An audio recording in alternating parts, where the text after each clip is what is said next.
एक तरफ एक और युद्ध शुरू हो गया है और आप ये सुनकर हैरान रह जाएंगे कि युद्ध हिंदू मंदिर को लेकर हो रहा है। यह युद्ध भी भारत से 5000 किलोमीटर दूर कंबोडिया और थाईलैंड के बीच हो रहा है। ये दोनों देश एक हिंदू मंदिर को लेकर भिड़ गए। दोनों देशों के बॉर्डर पर बम गोले चल रहे हैं, तोपें गरज रही। कंबोडिया और थाईलैंड आमने सामने का युद्ध लड़ रहे हैं। गोलीबारी और रॉकेट हमलों में 12 से ज्यादा नागरिकों की जान जा चुकी है। 40,000 से ज्यादा लोगों को घर छोड़कर भागना पड़ा है।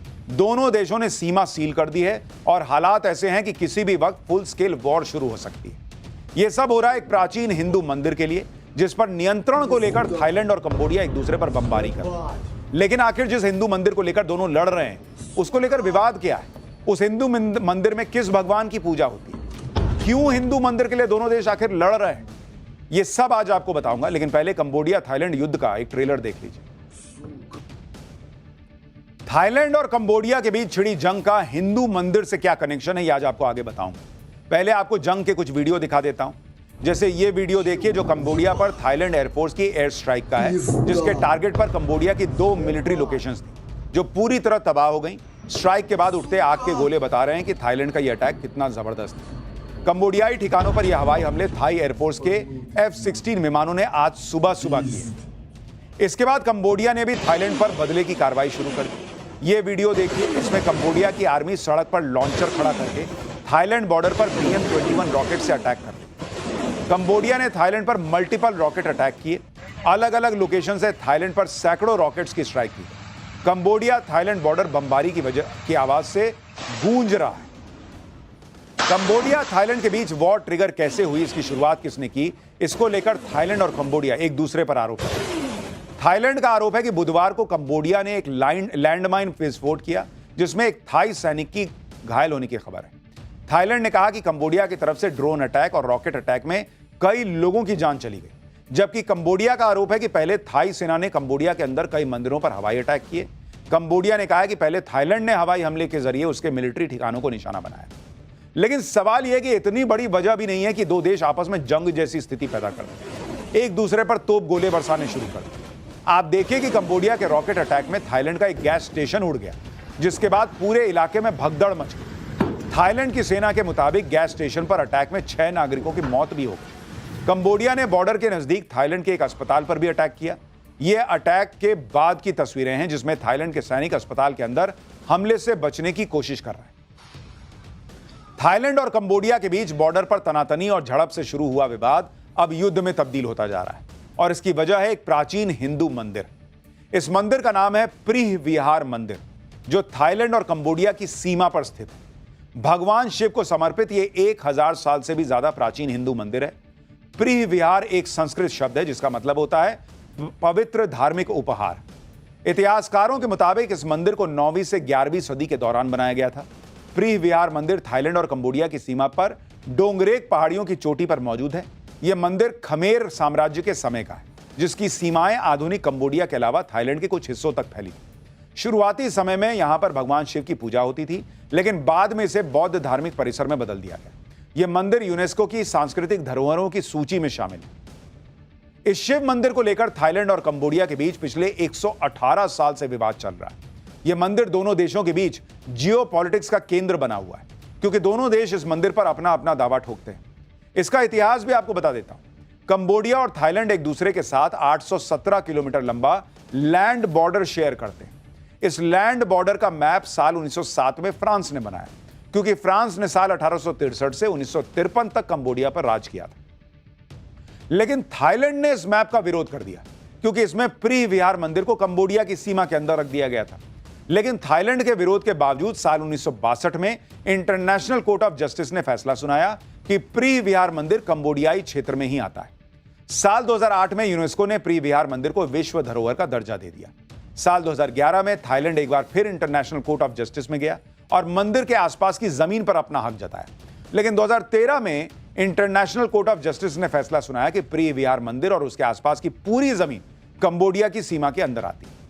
लेकिन थाईलैंड इस फैसले को स्वीकार करने को तैयार है। इस प्राचीन मंदिर पर अधिकार को लेकर पहली बार सैन्य संघर्ष की शुरुआत 2008 में हुई थी। तब 3 साल तक कंबोडिया और थाईलैंड के बीच बॉर्डर पर सैन्य झड़पें हुई, तनातनी चलती रही थी।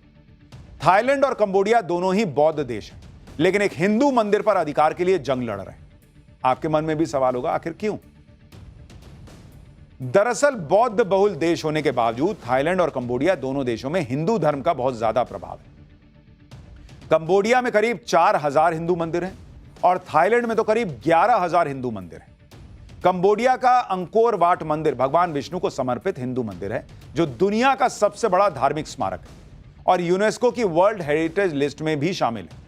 यहां तक कि कंबोडिया का राष्ट्रीय चिन्ह भी अंकोर वाट मंदिर है और कंबोडिया के राष्ट्रीय ध्वज पर भी अंकोर वाट मंदिर का ही चित्र बना हुआ है। कंबोडिया और थाईलैंड दोनों देशों में हिंदू धर्म एक साथ आज से 1500 साल पहले यानी करीब 500 ईस्वी में पहुंचा। यह हिंदू धर्म के भारतीय व्यापारियों और ग्रेटर इंडिया के विस्तार की वजह से पहुंचा। यहां के कल्चर में हिंदू धर्म घुल मिल गया, जो कि आज भी वहां मौजूद है। कंबोडिया में भारत की ही तरह पहले पुरोहित हुआ करते थे। कंबोडिया को पहले कंबुज देश कहा जाता था, जो संस्कृत का शब्द है। यह नाम कंबोडिया को हिंदू राजाओं ने ही दिया था। 14वीं सदी में यानी करीब 700 साल पहले जब कंबोडिया के शाही परिवार ने बौद्ध धर्म अपनाया, तब से यहां पर हिंदू धर्म की आबादी में कमी आनी शुरू हुई। अभी कंबोडिया में करीब 15000 हिंदू रहते हैं। थाईलैंड में भी हिंदू धर्म को काफी सम्मान दिया जाता है। आज भी वहां पर रामायण का मंचन होता है, रामलीलाएं होती हैं। थाईलैंड में आज भी हिंदू ब्राह्मण ही थाईलैंड के राजा का राज तिलक करते हैं। इतना ही नहीं, थाईलैंड के चौराहों पर भगवान ब्रह्मा और अन्य हिंदू देवी देवताओं की प्रतिमाएं लगी होनी आम बात है। यही वजह है कि थाईलैंड और कंबोडिया एक हिंदू मंदिर के लिए एक दूसरे से युद्ध करने तक को तैयार है, क्योंकि प्रिविहार मंदिर उनके लिए सिर्फ एक इमारत नहीं, उनके कल्चर का पार्ट है, उनकी सांस्कृतिक धरोहर है। इसी हिंदू मंदिर के लिए थाईलैंड और कंबोडिया आमने सामने आ चुके हैं। अब सवाल यह है कि अगर थाईलैंड और कंबोडिया के बीच फुल स्केल वॉर छिड़ गई तो कौन सा देश भारी पड़ेगा? ग्लोबल फायर पावर 2025 की ताजा रैंकिंग के आधार पर थाईलैंड विश्व रैंकिंग में 24वें नंबर पर आता है, जबकि कंबोडिया 83rd नंबर पर है, 83वें नंबर पर। थाईलैंड के पास 3,60,000 एक्टिव सैनिकों की फौज है, जबकि कंबोडिया के पास 1,70,000 सैनिक हैं। थाईलैंड की वायुसेना के पास F-16 जैसे फाइटर जेट हैं, कंबोडिया के पास कोई फाइटर जेट है ही नहीं। थाईलैंड के पास AH-1 कोबरा जैसे अटैक हेलीकॉप्टर हैं, कंबोडिया के पास पुराने MI-8 हेलीकॉप्टर हैं। थाईलैंड की थल सेना के पास VT-4 जैसे टैंक और M777 होवित्जर तोप है। कंबोडिया के पास पुराने T-55 टैंक और पुराने मॉडल की तोप है। थाईलैंड की नेवी के पास एक एयरक्राफ्ट कैरियर और एक पनडुब्बी भी है, जबकि कंबोडिया के पास ना तो कोई युद्धपोत है, ना कोई पनडुब्बी। यानी कंबोडिया की सेना थाईलैंड के सामने बहुत ज्यादा कमजोर है और यही वजह है कि थाईलैंड ने धमकी दी है कि अगर प्रिविहार मंदिर और उसके आसपास की जमीन का विवाद नहीं सुलझाया गया तो यह तनाव ऐसे युद्ध का रूप ले सकता है जो इजराइल हमास युद्ध से भी ज्यादा भीषण हो जाएगा। यानी यह मामला लगातार बढ़ता जा रहा है और आप तस्वीरें देखिए बॉस कि किस तरह से मामला गर्मा गया है। यूपी के सीएम योगी आदित्यनाथ ने एक सभा के दौरान गोरखपुर से बीजेपी सांसद रवि किशन की फिरकी ले ली। सीएम योगी बता रहे थे कि गोरखपुर में ड्रेनेज सिस्टम अच्छा हो गया। पहले तो नाला बड़ा करने जाओ तो लोग उसमें बसे हुए मिलते थे, जैसे रवि किशन ने नाले के ऊपर घर बना लिया था। यह सुनकर वहां मौजूद सभी लोग हंसने लगे। सुनिए एक बार। जब बड़े कोई नाला को बनाना होता है तो उस नाले में पहले से लोग बसे होते हैं। जैसे रामगढ़ ताल में रवि किशन ने नाले के ऊपर घर बनाया हुआ है। बात होती है भरोसे की। वोट बैंक वाली पॉलिटिक्स के लिए सिर्फ दो ही टूल हैं मोदी से मुकाबला करने के लिए, एक जाति और दूसरा मुस्लिम वोट बैंक। जबकि मोदी की राजनीति दिखाने के बजाय काम करने की ज्यादा है। चाहे मालदीव जाना हो या फिर इससे पहले दूसरे मुस्लिम देशों की यात्रा हो, पीएम मोदी ने यह सब इसलिए नहीं किया कि इससे मुस्लिम वोट बैंक शिफ्ट हो जाए। यात्राओं और ट्रेड डील के पीछे मकसद बस एक था, राष्ट्रहित और परस्पर हित। यह बात मालदीव के राष्ट्रपति मोइजू को समझ में आ गई। मालदीव में इंडिया आउट कैंपेन चलाने वाले मोइजू अब पलके बिछाए बैठे हैं भारत के लिए। जिस तुर्की और चीन के भरोसे थे, उनसे मालदीव को सहायता मिल नहीं पाई। आगे कौन आया? भारत और मोदी। इसलिए कहते हैं कि झूठे नैरेटिव तो गढ़ने की लड़ाई हो सकती है कि सच को कुछ दिनों या सालों के लिए छुपा दिया जाए, लेकिन सच आखिरकार सामने जरूर आता है। पिछले एक दशक में दुनिया के ज्यादातर मुस्लिम देशों के साथ भारत के संबंध मजबूत हुए, लेकिन यहां के मुस्लिम लीडर और सो कॉल्ड लिबरल इकोसिस्टम इस तथ्य को इग्नोर कर देते हैं। क्यों?